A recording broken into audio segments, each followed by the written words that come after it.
in late 1920, actually early 1930s, just pre-Nazi Berlin.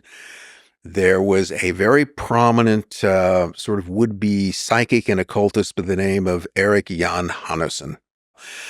He had a private yacht. I think it was called the Seven Sins. And he hosted parties. He also had a whole club called the Palace of the Occult, which hosted parties where things went on, and there were cameras everywhere. He filmed important people, guys like the brown shirt chief of Berlin in various states of undress and sexual congress.